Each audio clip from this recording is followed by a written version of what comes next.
Friends, myself Heena. Welcome to my YouTube channel keep learning. आज का हमारा topic है आधुनिक भारत का इतिहास। अभी हमने मध्यकालीन भारत का इतिहास अपना कंप्लीट कर लिया। आज से हम नया टॉपिक अपना स्टार्ट कर रहे हैं जिसमें हम पढ़ेंगे आधुनिक भारत का इतिहास।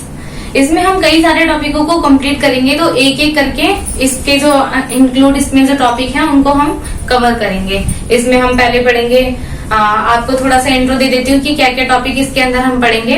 अभी हम पढ़ रहे हैं भारत में यूरोपीय कंपनियों का आगमन, कि किन किन विदेशी कंपनियों ने भारत में आकर व्यापार किया, कौन कौन सी कंपनियां भारत में स्थापित हुई, उनके बारे में पढ़ेंगे। फिर हम पढ़ेंगे इंडियन नेशनल कांग्रेस के बारे में, 1857 की क्रांति के बारे में, भारत के स्वतंत्रता संघर्ष के बारे में। इन सारे टॉपिकों को एक एक करके हम इस टॉपिक के अंदर कंप्लीट करेंगे।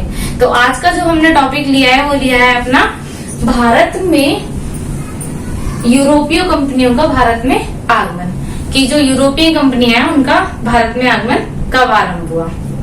तो आज का अपना टॉपिक हम स्टार्ट करते हैं। भारत से जो विदेशों के साथ जो भारत का संबंध था वो पहले से ही था। पहले से ही भारत का व्यापार जो है विदेशियों के साथ होता था। व्यापार जो था विदेशी कंपनियों के साथ पहले से ही चलता आ रहा था। विदेशों के साथ जो व्यापार था, इस व्यापार के लिए पहले इसका क्या बोलते हैं, थल मार्ग का भी उपयोग किया जा रहा था, लेकिन धीरे धीरे समुद्री मार्ग की खोज भी करनी आरंभ कर दी गई। तो हम पढ़ते हैं आज के इस टॉपिक में कि कौन सी कंपनियां भारत में पहले आई, कौन पहले भारत में आया और कितने समय तक हो रहा, और किस क्षेत्र को उन्होंने अपने व्यापार का केंद्र बनाया, और किन किन वस्तुओं का भारत में उन्होंने व्यापार किया। तो इसको हम आज अपना शुरू करते हैं। तो सबसे पहले हम पढ़ रहे हैं कंपनियों के आगमन का क्रम। ये है हमारा कंपनियों के आगमन का क्रम, कि कंपनियां किस क्रम में भारत में आई। तो सबसे पहले जो भारत में आए वो थे पुर्तगाली 1498 ईस्वी में भारत में आए। ये भारत में आने वाले पहले विदेशी यात्री थे। उनके बाद आए डच, फिर आए अंग्रेज, फिर आए फ्रांसीसी। फ्रांसिस जो आए वो थे फ्रांसीसी, भारत में आए। अंग्रेज आए 1600 ईस्वी में, फ्रांसीसी आए 1664 ईस्वी में। तो ये हमें याद रखना है, कंपनियों के आगमन का क्रम है कि कब कंपनियां भारत में आई, और ये कंपनी की स्थापना का क्रम है कि भारत में इन कंपनियों की स्थापना कब हुई।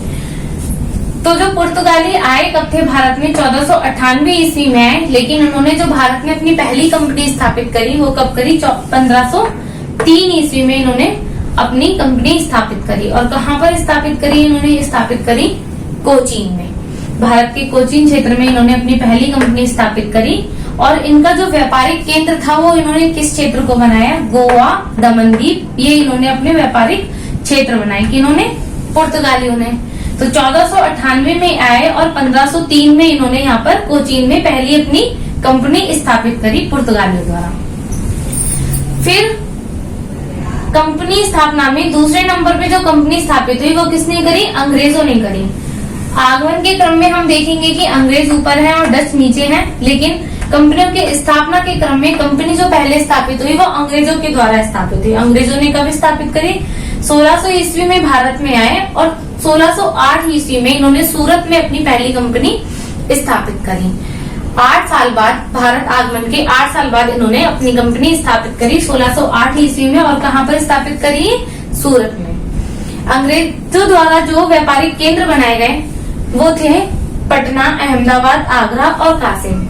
अक्सर इसमें देखा जाएगा कि जो विदेशी कंपनियां आ रही थी वो अपने व्यापारिक जो केंद्र बना रही थी वो समुद्र के पास वाले इलाके को बना रही थी। जो समुद्र का निकट भाग था उसको बना रही थी, ताकि यहाँ से क्या हो सके, जल मार्ग के द्वारा आसानी से व्यापार को किया जा सके।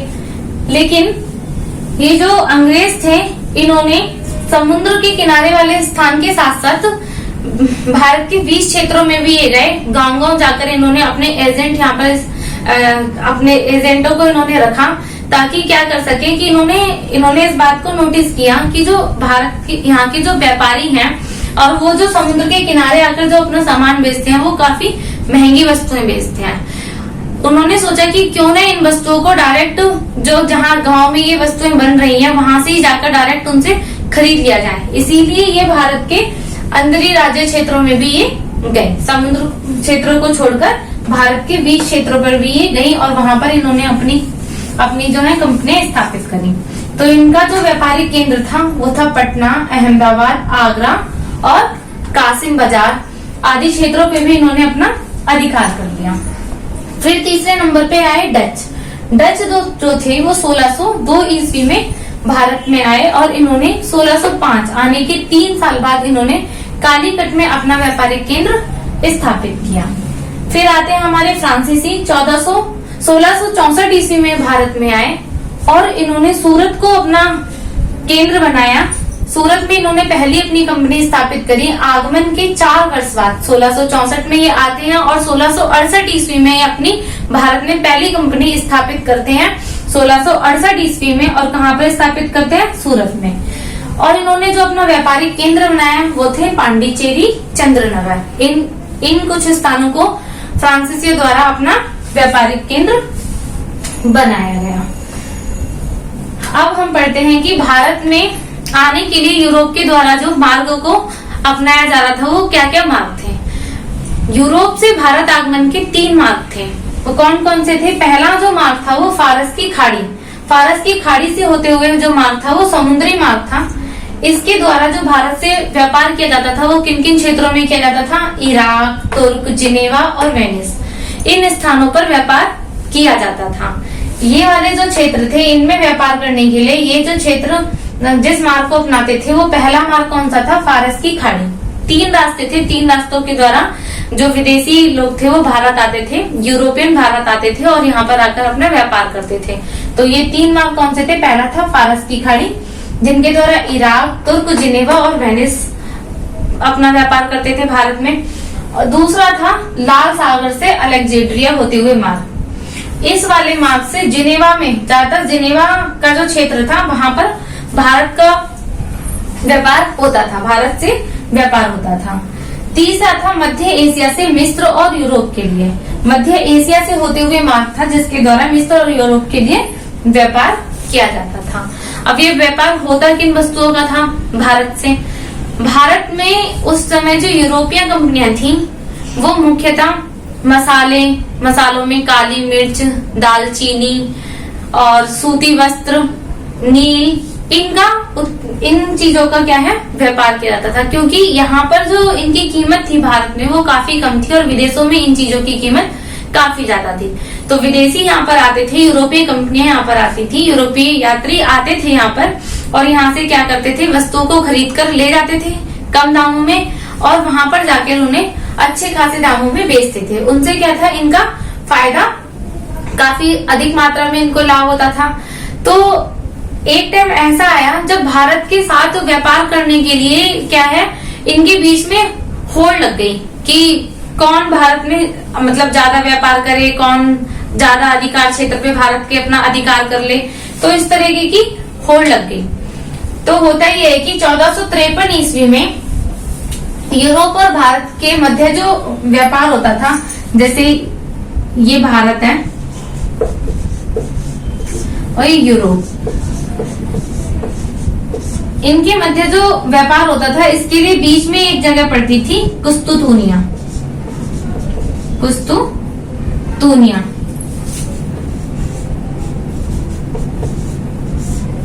यूरोप को भारत पहुंचने के लिए कुस्तुतूनिया से निकलना पड़ता था। कुस्तुतूनिया मध्य क्षेत्र था, मध्य का नगर था, मतलब यहाँ से इसको व्यापार करने के लिए जाना पड़ता था। तो कुस्तुतूनिया होते हुए जाना पड़ता था। कुस्तुतूनिया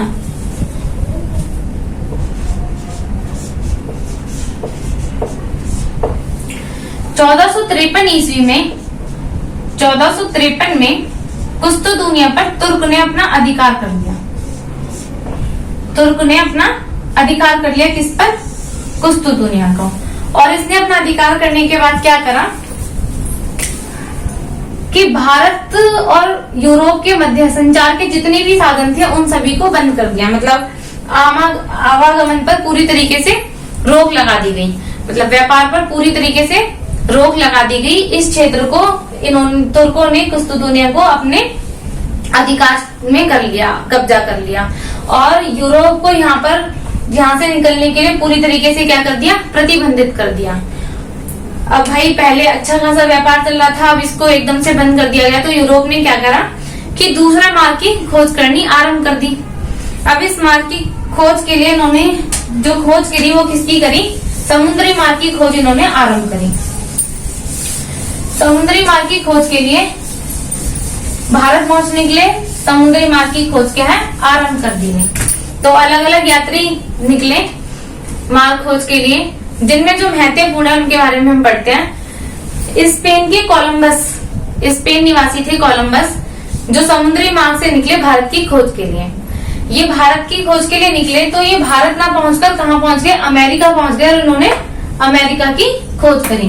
तो ये पूछ लिया जाता है कि अमेरिका की खोज किसके द्वारा की गई, तो स्पेन निवासी कोलंबस द्वारा। स्पेन निवासी कोलंबस, इन्होंने किसकी खोज कर दी, भारत की खोज पर निकले थे, लेकिन खोज किसकी कर दी, अमेरिका की।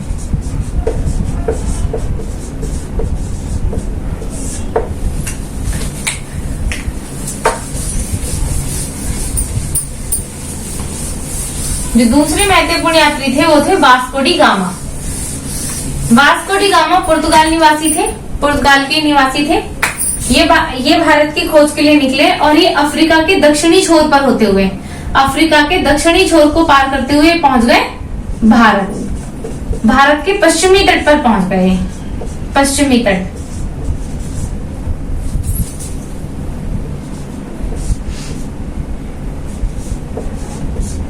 पश्चिमी तट पर ये पहुंचे और कहां पर पहुंचे, कालीकट नामक बंदरगाह पर, कालीकट बंदरगाह पर।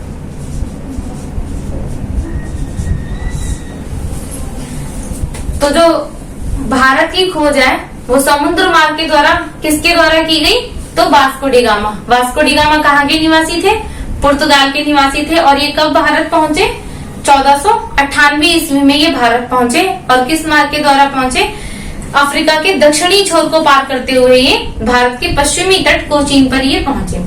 उस समय वो कालीकट पहुंचे और उस समय जो यहाँ के राजा थे वो कौन थे, जमोरिन। कालीकट के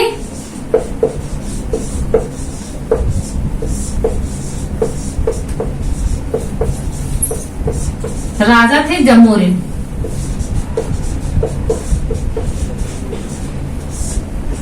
इन्होंने वास्को डी गामा का भव्य स्वागत किया।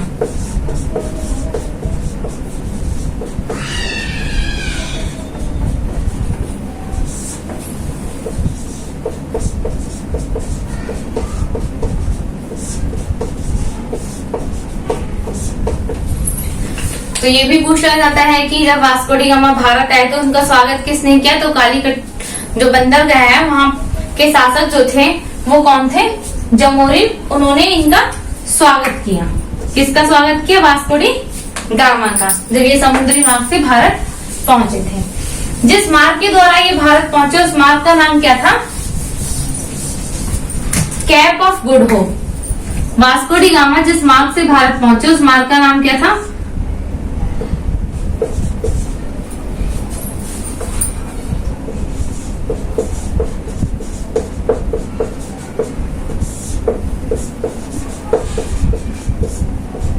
Cap of good hope. इस मार्ग का नाम भी याद रखना है। इस मार्ग के द्वारा ये भारत पहुंचे थे, ये रास्ता पड़ा था।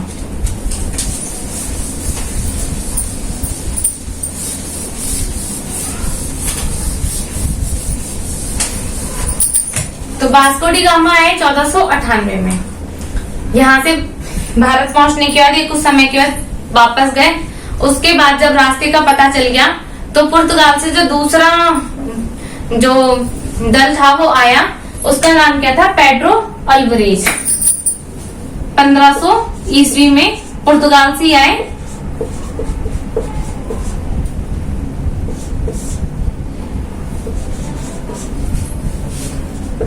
कौन है दूसरे नंबर पे, पेड्रो अल्वरेज।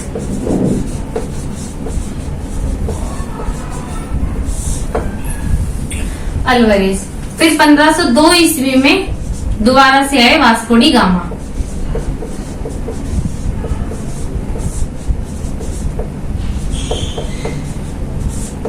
और यहाँ पर इन्होंने 1502 में आने के बाद इन्होंने यहाँ पर क्या करा, अपना व्यापार संचालन कर दिया।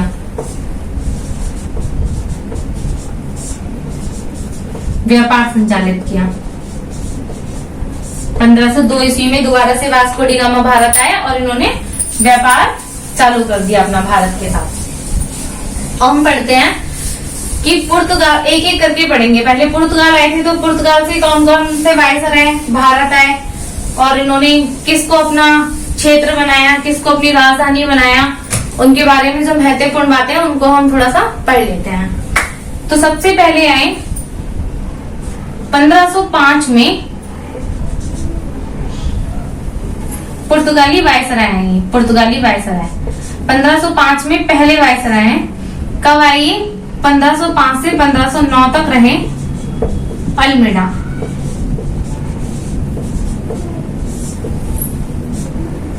प्रथम वायसराय, पुर्तगाल से आने वाले प्रथम वायसराय थे।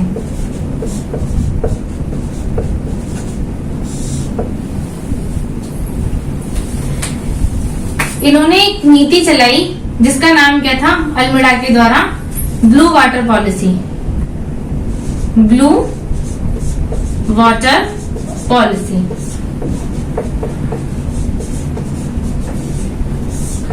तो ये ब्लू वाटर पॉलिसी क्या थी? ब्लू वाटर पॉलिसी थी कि जो पुर्तगाली थे वो जो हिंद महासागर का क्षेत्र था, हिंद महासागर का सागरीय जो क्षेत्र था उस पर अपना पूरा अधिकार चाहते थे, और इन्होंने ये अपना अधिकार यहाँ पर जमाया। इसी को इन्होंने क्या नाम दिया, ब्लू वाटर पॉलिसी।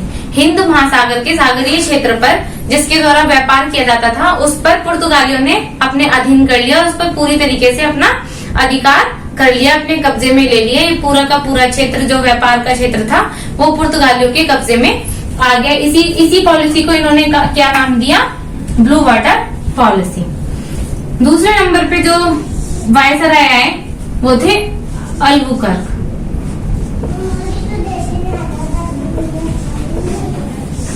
अल्बुकर्क ये 1509 में आए और 1515 तक यहाँ पर रहे।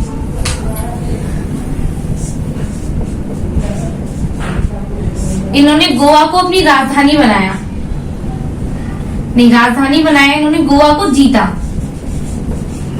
अल्बुकर्क ने गोवा को जीता और अपनी राजधानी बनाया इन्होंने कोचीन को। पुर्तगाल से आने वाले दूसरे वायसराय कौन थे, अल्बुकर्क। इन्होंने अपनी राजधानी बनाया किसको, कोचीन को इन्होंने अपनी राजधानी बनाया। इनके टाइम पे जो एक खास बात हुई वो थी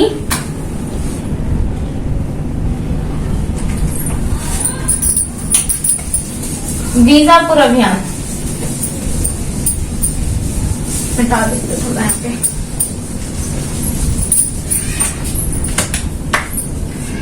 यहाँ पे लिख देते दोबारा से, अल्बुकर्क।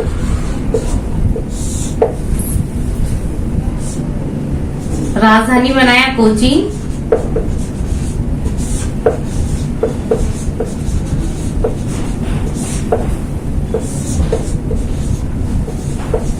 बीजापुर अभियान इनके द्वारा किया गया, बीजापुर का अभियान।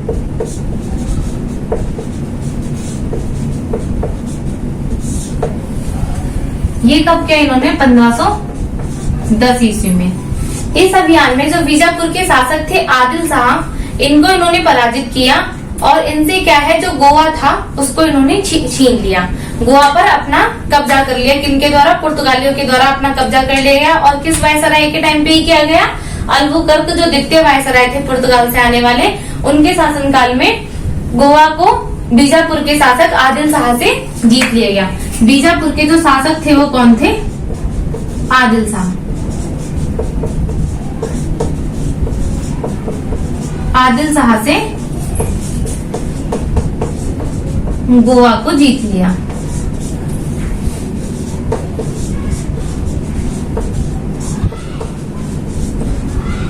अब गोवा पर किसका अधिकार हो गया? पुर्तगालियों का।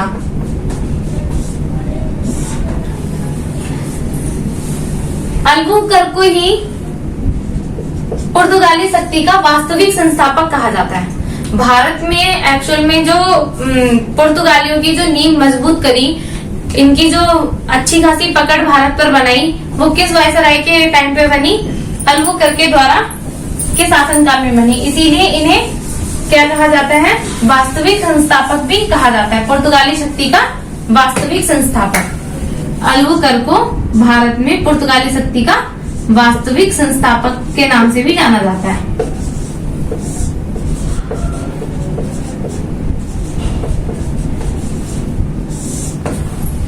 इनके बाद जो हमारे तीसरे आए वायसराय, वो थे नीनो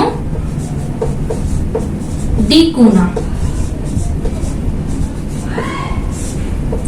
नीनो डी कूना, इनके बारे में जो महत्वपूर्ण बात है वो यही है कि इन्होंने गोवा को अपनी राजधानी बनाया। गोवा को अपनी राजधानी बनाया।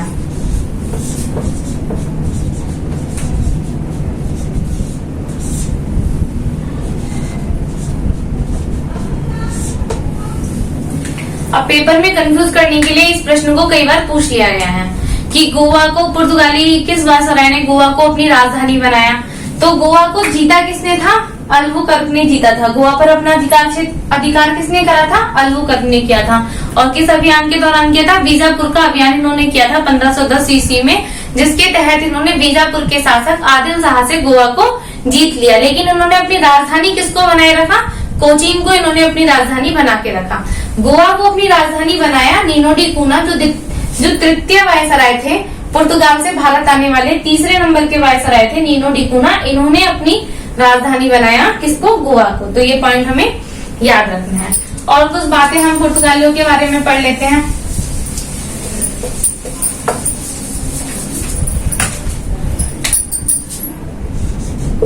भारत में प्रिंटिंग प्रेस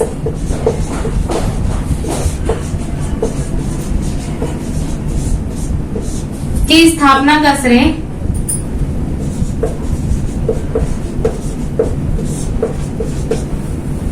भारत में प्रिंटिंग प्रेस की जो स्थापना का श्रेय वो भी किसको जाता है? पुर्तगालियों को जाता है। भारत में प्रिंटिंग प्रेस की स्थापना किनके द्वारा की गई? पुर्तगालियों के द्वारा की गई। पुर्तगालियों ने की।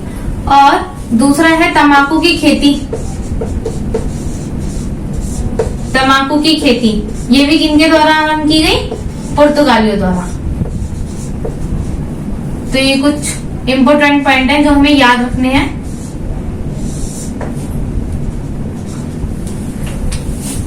तो आज हमने पढ़ा इसमें पुर्तगालियों के बारे में। अब अगला हम पढ़ेंगे भारत में दूसरे नंबर पे कौन आए थे? डच। डच जब भारत आए तो उनके शासनकाल में कौन कौन से वायसराय भारत में आए और उन्होंने किन क्षेत्र को अपना व्यापारिक केंद्र बनाया, कहां पर उन्होंने अपनी कंपनी की स्थापना करी, इनके बारे में हम अपनी अगली वीडियो में पढ़ेंगे। आई होप आपको ये वीडियो पसंद आई होगी। तो प्लीज इसे लाइक और सब्सक्राइब करना ना भूलें। Thank you so much.